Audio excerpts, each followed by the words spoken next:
Corruption और corrupt. आज का हमारा जो है इस वीडियो में हम लोग इसी विषय में बात करेंगे, करप्शन और करप्ट। हमारे यहाँ बिहार में आप पिछले दिनों देखे होंगे, बहुत सारे न्यूज़ चैनल, बहुत सारे सोशल मीडिया प्लेटफॉर्म पे बहुत सारा पुल ध्वस्त हो गया। बिना बाढ़ आए, बिना बारिश हुए बहुत सारा पुल जो है वो ढह गया। उस बारे में आपके दिमाग में उस समय आया होगा कि काश अगर हमारा सिस्टम अगर अच्छा रहता तो शायद जो पुल बना, जो हम लोगों को परेशानियां हुई, जो परेशानी होती है वो नहीं होती। तो देखिए, कहीं ना कहीं करप्ट और करप्शन में पूरा सिस्टम ही दोषी होता है। हम लोग को लगता है कि पुल बना, ठेकेदार जो है वो पुल बना दिया, पैसा ले लिया, जैसा तैसा पुल बना के चला गया। या किसी भी चीज़ में बिल्डिंगें अगर कोई बनता है, अगर वो ख़राब हो जाता है, जल्दी ढह जाता है, जल्दी टूट जाता है समय से पहले, या रोड बनता है और समय से पहले जो है वो रोड टूट जाता है, पानी में बह जाता है, तो हम लोगों के दिमाग में आता है कि ठेकेदार जो है सारा पैसा मार लिया, जो कॉन्ट्रैक्टर है वो सारा पैसा जो है मार लिया। तो ये हम लोगों का एक भ्रम है। उस भ्रम को दूर करने के लिए ये वीडियो जो है हम लाए हैं। सबसे पहले करप्शन स्टार्ट कहाँ से होता है ये आपको जानना जरूरी है। अपने यहाँ बिहार में ही नहीं, यूपी में ही नहीं, झारखंड में ही नहीं, पूरे भारत में जितना भी सिस्टम है, कुछ सिस्टम को छोड़ करके लगभग सारे सिस्टम जो है करप्ट है। और ये करप्शन स्टार्ट एक या दो जगह से नहीं होती है, पूरा ऊपर से नीचे तक होता है। मतलब 0 से 100 तक हर एक वर्ड्स जैसे 1 2 3 4 आता है, उस तरह step by step, stage by stage जो है करप्शन है। और उसी का देन है कि हम लोगों को, आम जनता जितने भी हैं, जो सही चीज़ हम लोगों को मिलना चाहिए वो बिल्कुल नहीं मिलता है। आज के समय में आप देखिएगा, बहुत सारा भारत सरकार का योजना चला है, एक दो योजना नहीं है। जैसे जन आरोग्य योजना है, उसके बाद जो है उज्ज्वला योजना है, उसके बाद जो है जन अधिकार योजना है, किसान योजना है, इस तरह का बहुत सारे योजनाएं हैं। तो वो योजनाओं का लाभ हम लोगों में कितने % लोगों को मिला है वास्तव में, वो आप कमेंट में बताइएगा, क्योंकि करप्शन हर जगह है। और हम लोग मेन मुद्दा पे आते हैं, करप्शन स्टार्ट होता कहाँ से है।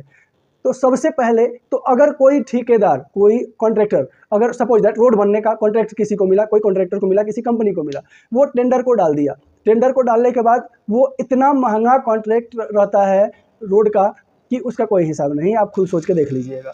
या अगर सस्ता भी रहा तो सबसे पहले कॉन्ट्रैक्ट पास होने के पहले मुख्यमंत्री या ऊपर आला अधिकारी जो भी हैं, वो चाहते हैं कि हमारे पैकेट में पार्टी फंड कुछ आ जाए। इसके बाद वहाँ से जब कॉन्ट्रैक्टर को कॉन्ट्रैक्ट मिला, उसके बाद क्या होता है कि जो हमारे काबिल इंजीनियर्स लोग हैं, जो सीनियर इंजीनियर हैं, वो आते हैं उस जगह को वेरीफाई करने के लिए कि ये जगह पे ये चीज़ बनाने लायक है कि नहीं। उसके बाद वो जो है कॉन्ट्रैक्टर को धमकाते हैं कि आप हमको दो, वरना हम ये प्रूव करके नहीं देंगे, हम ये लिख के नहीं देंगे कि ये जगह पे ये चीज़ को बनाने लायक है। वहाँ कॉन्ट्रैक्टर मजबूर है। वो अगर 1 लाख का कॉन्ट्रैक्ट है तो 20,000 रुपये जो है वो दे दिया सीधे सबसे ऊपर। सेकंड पार्ट में जब वो उस जगह का वेरीफाई करने के लिए सीनियर इंजीनियर लोग आता है, तो वो 20,000 फिर दे दिया वो सीनियर इंजीनियर के पास, बचा उसके पास 60,000 रुपये। उसके बाद जो है वो 10,000 रुपये जो वहाँ जो जेई है, जूनियर इंजीनियर जो हैं, जो पल पल उस चीज़ का मुआयना कर रहे हैं, उनको दे दिया, बचा उसके पास 50,000 रुपये। उसके बाद भी जो क्षेत्रीय गुंडा है, जो क्षेत्रीय क्रिमिनल है, या जो क्षेत्रीय दबंग है, वो भी जो है आएगा, बोला हम काम नहीं करने देंगे, हमको कुछ दो। उसके बाद जो है वहाँ से उसमें से 10,000 दे देता है वो क्षेत्रीय रंगदार को, उसके पास बचता है 20,000। अब 1 लाख रुपये में 1 लाख रुपये का बनने वाला जो चीज़ें है वो उसका 50,000 60,000 तो ऐसे ही बटा गया, बचा उसके पास 40,000। और 40,000 में 20,000 रुपये बनाने में खर्च करेगा, और कम से कम जो मेहनत कर रहा है, इतना टेंशन ले रहा है, तो अपने पास में 20,000 रखेगा ही।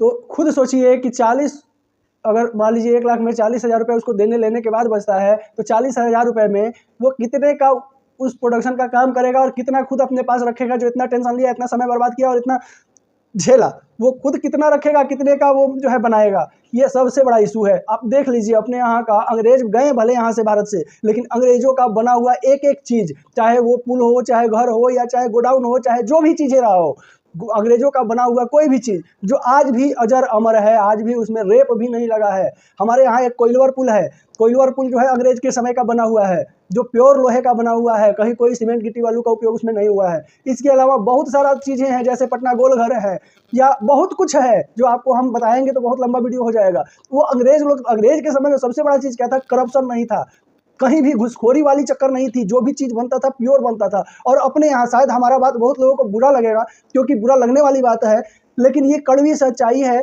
जिस दिन अपने यहाँ भारत में, बिहार में, या अपनी धरती पे करप्शन खत्म हो जाएगी, उस दिन एक तो हम लोग जो है जनरल से हायर हो जाएंगे और जो चीज़ हम लोग उपयोग करेंगे वो स्ट्रॉन्ग और ओरिजिनल और पक्का रहेगा। इसी तरह आप देखते होंगे कहीं भी कोई भी स्टेशन पर जाइएगा, हमारे नज़दीक में पड़ता है पाटलिपुत्रा स्टेशन। पाटलिपुत्रा स्टेशन में पार्किंग है। हम कई दिन गए, देखें इस चीज़ को, हम सोचे ये भी आज इस वीडियो में आपके सामने रख ही देते हैं।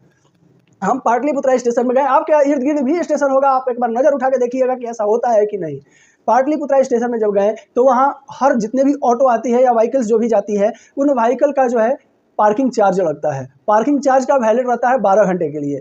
वो 12 घंटे के लिए पार्किंग चार्ज लेता है, जो भी ले, 50 रुपये, 100 रुपये, 200 रुपये, जो भी लगे, 12 घंटे के लिए होता है वैलिड। वो वहाँ पे क्या हम देखें एक चीज़ जो हमको बड़ा गजीब विचित्र लगा, वो जितनी भी गाड़ियाँ जा रही थी पार्किंग में अगर एंटर नहीं भी किया है, अगर रोड पर से भी यू टर्न मार के चल दिया तो उसको जो है वो पार्किंग चार्ज दे देना है। तो हम वो एजेंट से सवाल किए कि भाई पार्किंग चार्ज आप लेते हैं, फिर जो रोड पर से ही गाड़ी घूम करके जा रही है उसका किस बात का चार्ज? तो बोला कि आपको देना पड़ेगा। बोले रंगबाजी है? अगला बोला हाँ रंगबाजी है। फिर उन लोगों से कौन बिना मतलब के उलझने जाए, कौन झगड़ा करने जाए? तब हम जब उस मामला के तह तक पहुँचे तब समझ में आया कि कहीं ना कहीं ये चीज़ के लिए भी सिस्टम ही जिम्मेवार है। वो कैसे? तो सबसे पहले तो पार्किंग जो होता है, इतना महंगा टेंडर उसका होता है कि ठेकेदार के लिए खड़ी गाड़ी से उतना पैसा वसूलना बहुत ही मुश्किल काम है, इम्पॉसिबल है। फिर ठेकेदार क्या करेगा? वो कहीं ना कहीं अपना पैसा जो पार्किंग के लिए सरकार को दिया है, जो टेंडर लिया है, वो पैसों का उगाही के लिए कुछ ना कुछ तो गलत करेगा। तो वो वहाँ पे क्या करता है कि जो गाड़ी दूर खड़ी है, पार्किंग से हट के खड़ी है, जो रोड पर से यू टर्न मार के जा रही है, उससे भी पैसा को वसूल रहा है। तो कहीं ना कहीं सारे जो अपने यहाँ जो भी गलत हो रहा है उसके पीछे सिस्टम जिम्मेवार है। और अगर कहीं कुछ हो जाता है, जैसे बिहार में बहुत सारा हमारे यहाँ पुल गिर गया, अगर कुछ हो जाता है तो वहाँ तकिया कलम क्या दिया जाता है? इसका जाँच होगा। अरे जाँच होगा वो ठीक है, लेकिन बनने के पहले ही अगर जाँच हो गया रहता सही ढंग से तो शायद जो पैसा फालतू में बह गया, गिर गया, ढह गया, वो पैसा हमारी और आपकी सही सलामत दिखाई देता। और वो चीज़ जिसका ज़रूरत हमें वास्तव में और अच्छे से है, वो चीज़ शायद आज भी दिखाई देता। वो चीज़ पे हम लोग कभी गौर नहीं करते हैं। लेकिन अगर मेरा वीडियो अच्छा लगा होगा तो एक लाइक ज़रूर कर दीजिएगा। चैनल पर नए होंगे तो सब्सक्राइब करना ना भूलिएगा। नमस्कार, जय हिंद।